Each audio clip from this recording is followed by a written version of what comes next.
I don't. Yeah. So yes, thank you for bearing with me there. And I want to start by having everybody look at the front cover. If anybody wanted to invest specifically in color printing, we can. We're definitely taking. We would be accepting additional contributions for that. But in the meantime, we'll be satisfied with our black and white printing. And does anybody know what that is a picture of?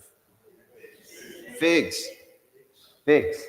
There's only about two contexts that you usually hear figs mentioned in modern society. One would, of course, be the fig Newton, which I just always imagined when they invented the fig Newton, I can't think of a single other commercial product that features figs in the way fig Newton does. And I just imagined that somebody in some food company got dumped with, hey, we got 1 million pounds of figs out back. We don't know what to do with them. So somebody invented the fig Newton, and here we go, right? That's the first context. The other context is the Bible, right? If you hear about figs, it's probably something in the Bible, and that makes sense because figs are a staple of ancient Near Eastern diet. And my understanding is they're still a staple. They're a staple of the modern Near Eastern diet as well. But and because of that, we see it mentioned as a cultural touch point, a cultural narrative device for Jesus, because they would have eaten figs all the time. It's like us and apples, right? There's the story of George Washington cutting down the apple tree, right? And whether it's true or not, that's part of the cultural landscape for us. Or if George Washington is cutting down apple trees, then we've got on the other side of the equation, Johnny Appleseed is planting apple trees. Now, are either of those stories really about apples? No, it doesn't matter. It could be any fruit. But it's a narrative device. It's a way to connect into our cultural understanding and cultural awareness, and it's not distracting to talk about an apple because we all know apples. If we said it was like a dragon fruit or something, like, why did he choose a dragon fruit to tell that story? And you would miss the point entirely. So Jesus knows when he talks about figs, everybody's like, yeah, totally figs, right? And whether that's Mark 11 and he's cursing a fig tree because it's not bearing fruit, or if it's a passage from Luke, like what we just read, the story about a man planting a fig tree in his vineyard.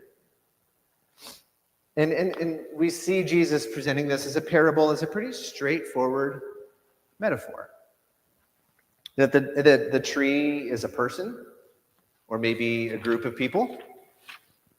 And the figs are that person's fruit. That is what that person produces in their life, or what the result of their faith, the outcome of the choices that they make, are that person's fruit. And we talk that way anyway, Bible or no Bible, fruit. But when we read it, I think there's a really easy mistake to step into, sort of a trap. Because when we read these parables of Jesus, there's all these metaphors, right? And so the first thing we do naturally is to start assigning meaning to each of the elements of this metaphor. It's allegorical reading, and it's meant to be. That's what a parable is for. Jesus wants you to think about this character and, oh, I relate with that character. I don't relate with that character. I assume that person means these people or whatever. So we have a tendency to look at these two characters in this parable. We have the vineyard owner and we have the gardener.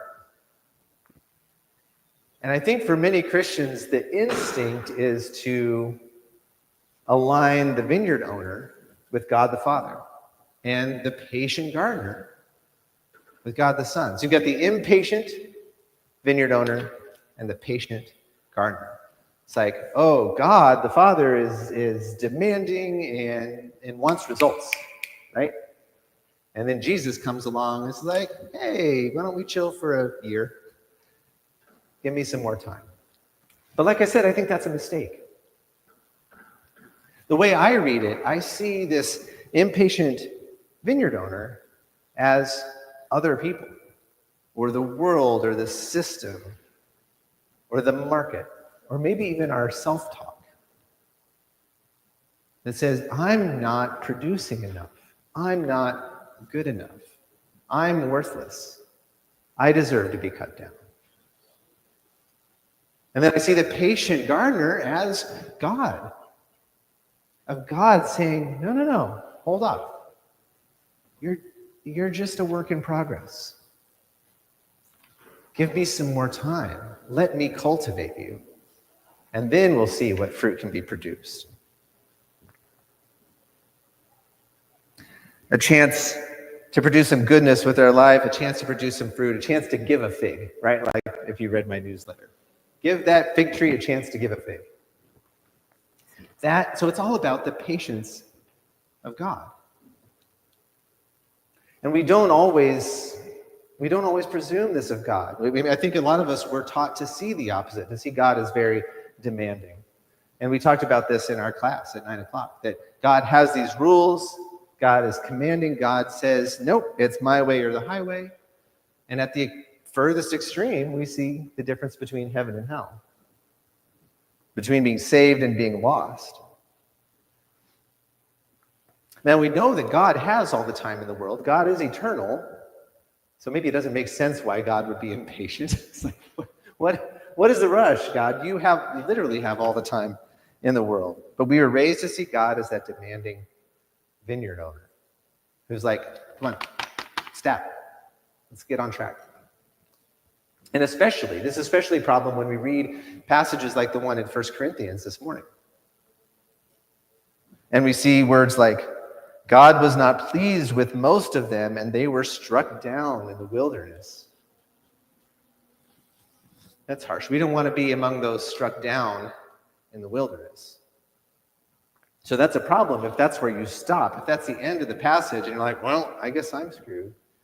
But if you keep going, you read that God is faithful and will not let you be tested beyond your strength, but will provide the way out. You got to keep reading to see that God is faithful, to see that God is patient. And I think one of the best examples of God's patience is in the first reading we had this morning, the one from Exodus, chapter 3. And those of you who were in our 9:00 class, our Episcopal 101 last week, might remember this discussion about God stating the divine name to Moses, where God says, I am who I am. And how in Hebrew, that's the 4 letters that equate to the English letters YHWH. And some have pronounced it like breathing in and breathing out. Say, Yah. I did it the opposite way. Yahweh. The divine breath. And I want us all to consider that moment with Moses at the burning bush, when our Creator God, who made us by breathing the divine breath into us, chooses to be identified by that breath itself. Yahweh. I am the one who breathed the breath of life into you. I am the one who gave you the breath that makes you who you are. I am. And yet God didn't just show up in front of Moses and declare, I am who I am. There's a lot that led up to that, isn't there? First, he had Moses spend 40 years tending sheep in the desert. So that's quite a prelude. 40 years of isolation. And then God sets fire to a bush that causes Moses to turn aside and look. And it's a sequence of events here that I don't have memorized, so I'm going to double check. So Moses took notice and came over, and God said, I am the God of your father, etc., and I want you to go to Pharaoh and tell him to set your people free. So Moses says, but who am I? I am this random shepherd out not even in the same country. I've already left. Why? Who am I? And so God responds and says, it doesn't matter who you are. It matters who I am, and I will be with you. And Moses is like, okay, so who are you? Or rather, he says, who should I say that you are? It's sort of the equivalent of like asking for a friend. I know who you are, but those guys, what should I tell them? And that's the moment when God finally says, I am who I am. But it doesn't end there. It doesn't end by a long shot, because this conversation continues from chapter 3 on into chapter 4. And Moses says, well, but then what if they don't listen to me? So God does a miracle with Moses' staff, and then another miracle by inflicting his hand with leprosy and then healing it again. And then Moses says, but I'm not a good speaker. So God's like, okay, your brother Aaron, he's a good speaker. We'll have him speak. People named Aaron are just good speakers, I guess.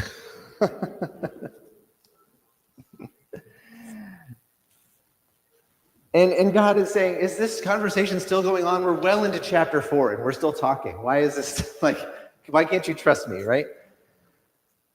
And then Moses says, make somebody else do it. He's just determined to cop out of this. And God does actually get a little bit annoyed here, but still, God accommodates Moses each time. And if it sounds exhausting, it's because it is. I think every one of us can be a little exhausting sometimes. And if I am here trying to help us to recognize and to be grateful for the patience of God, then maybe we should try to be a little more patient with each other, too. I mean, we don't deserve God's patience, but we have it because God is faithful and God is calling us to that same faithfulness. I remember one time I was accused of overcomplicating things. Can you guys imagine that? Somebody thought I overcomplicated things? Crazy. But somebody said, you're supposed to be a communicator. Why is it taking so many tries to find understanding? Why is this still going? And my answer to them is that sometimes being a good communicator means just having patience. It means recognizing that understanding can take a while. That when something is important, get comfortable. We might have to go a few rounds back and forth. And I think most of us stop too soon. And we assume, well, that was good communication because that was easy. We got through it just like that. But did everybody really understand? Maybe not, because we get so impatient with ourselves, we get impatient with each other. So when you plant a fig tree, you have to give it a few years to bear fruit. And God is patient like that gardener. God knows if we don't get it today, we'll get it tomorrow. If we don't get it tomorrow, we'll get it next year. And that when we accept God's patience with us, then we're accepting God's grace. And then when we extend that patience to each other, then we are living in God's grace, just the way Jesus did. Amen.